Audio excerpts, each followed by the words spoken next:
Hey everyone, my name is Brian Howard. I'm a Calgary realtor who has sold an average of a house a week since moving to this great city in 2003, and this is Calgary Living, Real Estate and Lifestyle.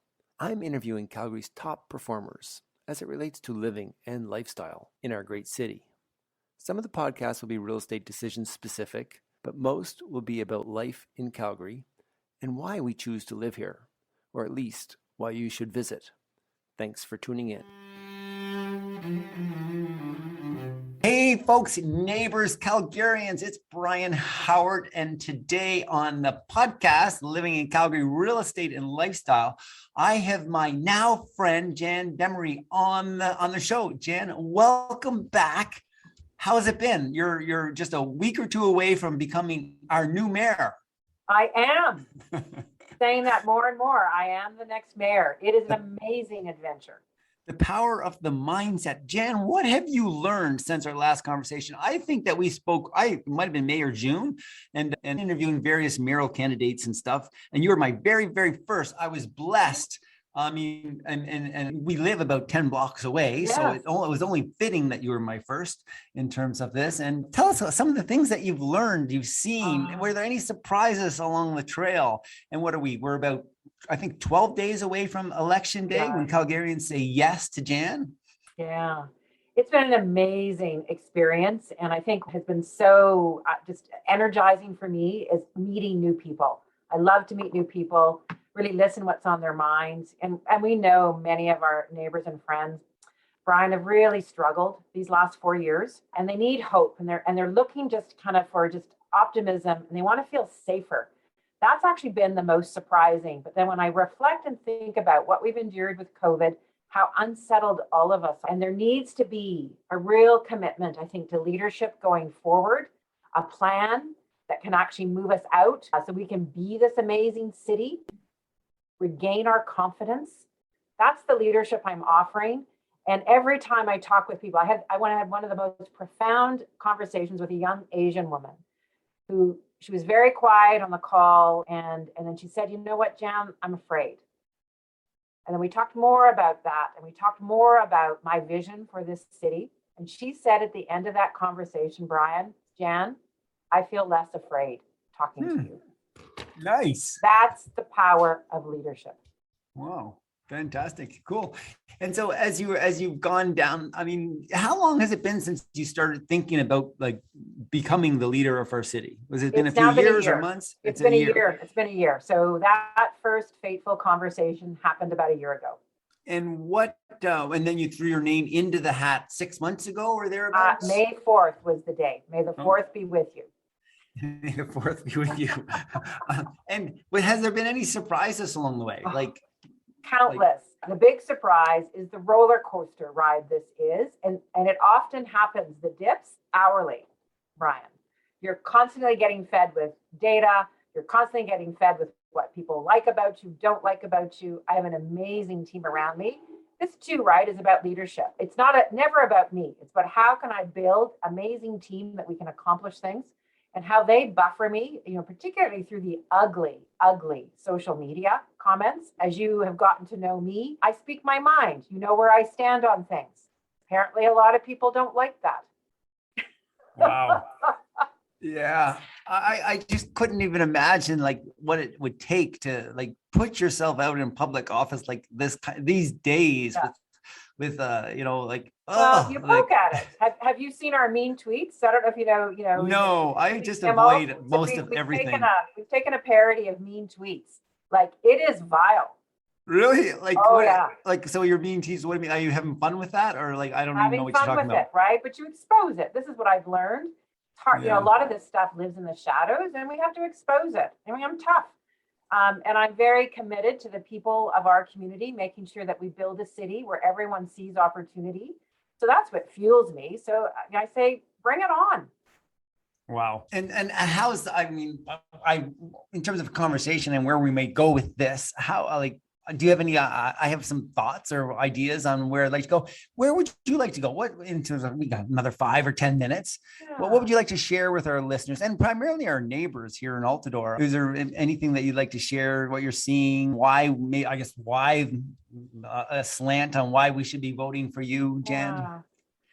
So this is a critical election because we really are talking about the future of our city, about recovery and what that recovery is going to look at like. And because of the work that I've done in the not-for-profit sector, married with my corporate sector, and I'm a leader and I'm a doer. And it's really critical that people do and get out and vote. But I'm going to encourage them not to be lazy. Don't just go on name recognition. Do your research. And I know it's overwhelming with 28 candidates, but there essentially are 2 councillors and me in this race. And I'm about fresh perspective. I'm not about bickering politicians. I'm not the politician. I am doing this to serve and get us back on track so that we can actually create a city where there's opportunity. I think we talked about the first time, Brian, one of my key motivators. I've got a stepson, 24, who left this city because he doesn't see opportunity here. I think the Calgary Foundation just came out with a survey today. 30% of people surveyed are thinking about leaving this city. If that is not a crisis or an emergency and a reflection, on the times that we're dealing with, but also leadership at City Council, I don't know what is. We need a change. We need a leader, and I'm that leader. No one else can bring us out of this. Wow. I was kind of happy to hear you say, get out and vote, but along with that, and I hear that over and over again since I was, 18 years old, I suppose. And to me, it's like a little bit overwhelming to get out. Yeah. Well, I go out and vote, and here I am at the poll, and who the hell do I vote for? So I've missed some elections. Shh, don't tell anybody. I know. You say get informed. And so at this point, with 12 days left of the race, and you mentioned that there's you and 2 other candidates, would it be appropriate to bring those names up? Probably sure. Not. I don't know. But no, how would you do the research? There's polling now coming, and so you'll see that the leads are, and they're kind of neck and neck, but less than 30% of the vote, with a lot of undecided. I think you've at least that undecided. And I've been door knocking, many people still undecided. And again, just going with name recognition. Right. So that's Jeremy Farkas and that's Jody Gondek. Okay. These are divisive politicians. They have not shown any leadership in the last 4 years at a time when we have been in crisis. We need leadership to come out of this, to create opportunity. I've led all my career across sectors. I'm a doer. I bring people together. I'm inspiring. Look at my enthusiasm. I so believe in this. I'm not blowing smoke. On a more personal note, my real estate coach is telling me, Brian, he wants me reading more books on leadership, like in terms of the focus of my business. What does leadership mean? What is good leadership? Good leadership is enabling others to do amazing things. And what I know to be true is people support what they create. So the leadership that we need in the mayor, it's not about my ideas. I've got opinions, and I've certainly done the research and the homework, because that's something I do, Brian, right? I show up and I do the work. And you'll see that in my detailed platforms. When people do research, go on the website, jandamery.com, and you'll see the plan that gets us out of this. I know what to do. But leadership is enabling others, bringing people onto that, being willing to change your mind because you learned something new that you didn't know. We have not seen any of this indication of leadership by existing city councillors, particularly those 2 that are in the lead. We deserve better. And I'm offering my leadership. I don't have to do this. I have a great job, but I so believe in the city, and it's going to take leadership, not politicians, to get us to where we need to go. As you've gone down this road the last months and gone to many, I think, debates and such things, I heard you at the Calgary Real Estate Board debate. I tuned into that. And what did you think of that? I enjoyed it. It was fantastic, and I learned some new things, and it was really worthwhile, I thought. What are some of the things that you're seeing over and over again, or is there something that maybe you wasn't that maybe important to you when you started into this race, and is now? Like, what did you learn over these months? It's always amazing when you go into a new arena, right? And you learn what's on people's minds. I was struck by the complexity of sprawl versus density, and how both of those terms are traps and actually pit inner city against outer city. And the answer is always and. We need choices in real estate. And you know this better than I, Brian, what people are looking for. We need amenity. We need to ensure that we're resourcing our neighborhoods equally, equitably around our city. So I hadn't appreciated the deficits that have existed. I mean, we have neighborhoods that were created, in the 60s and 70s that we still haven't resourced properly.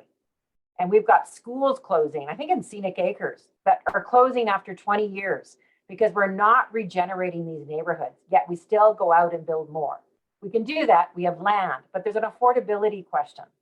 And because people have been struggling financially, we're worried about taxes, we're worried about quality of services. And some of these services are under extreme stress as we try to recover this economy.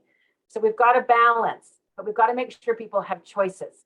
And we've got to understand and have transparency in our leadership. Say it's not one or the other, and consult meaningfully with the people who live in neighborhoods.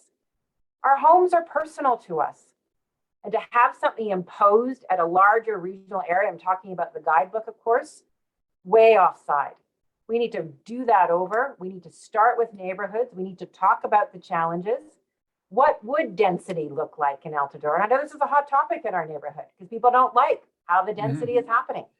It seems people are, in our own neighborhood as well, like Altadore and Marda Loop. There seems to be a fair amount of, I don't know, like some people just completely against of maybe what's happening and others that are completely for it. Like, what's your stance on maybe, 33rd and 34th Avenue, sort of Marda Loop, Altadore, and then maybe some of the, the fourplexes that we're seeing more and more, in our neighborhoods tending to be on corner lots.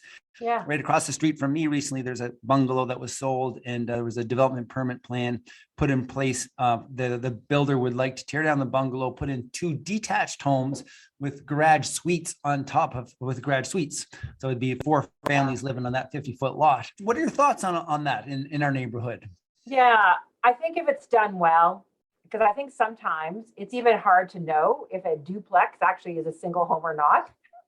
And many of what I find, people care about what things look like and want to feel that they're being heard. What they don't like is have large towers overlooking them, right? There's a privacy component. We want yards, and we want to have access to amenity. But we've got to look at the balance of that in the entire region. I've been talking more about putting the towers, if you will, 4 stories or higher, on transit-oriented developments. You look at Westbrook, very close to us. You have a vacant field, but why aren't we building a lot of density there? You look at Mission, there's already tremendous density. So why are we looking to force neighbors? And they're afraid that we're actually going to do these big towers that just sort of impose and encroach. And so we can do density smartly. We can do density where it looks smart and is cool and keeps the character of a neighborhood. So so for me, it's always an and a balance. And let's sit down and talk about not either or, well, what would density look like and where would you want to put it? Where does it make sense? Because my reflection in COVID, one of the reasons I love Altadore, I can walk almost for anything that I need. Walk or bike, that 15-minute city concept. It's healthier, which also means we have to make sure that we've got walkable neighborhoods, that there is amenities and how we're sort of developing. But we've also got even a mid-ring developments that don't have any of these amenities. You have to get in your car. And I don't know about you, but my kids are saying, I don't want to have a car. I want options to be able to actually take public transit and get anywhere. I want something to do in this city. So these are the things that I'm hearing. I want to be safe as we started out. So how do we engage people and engage in collectively solving the challenge rather than pitting each other against each other? And the city has to get out of the way of doing that. Wonderful. Well, Jan, loving to hear your vision, loving to hear your experience over the last months. I want to take your time into consideration and our viewers' time.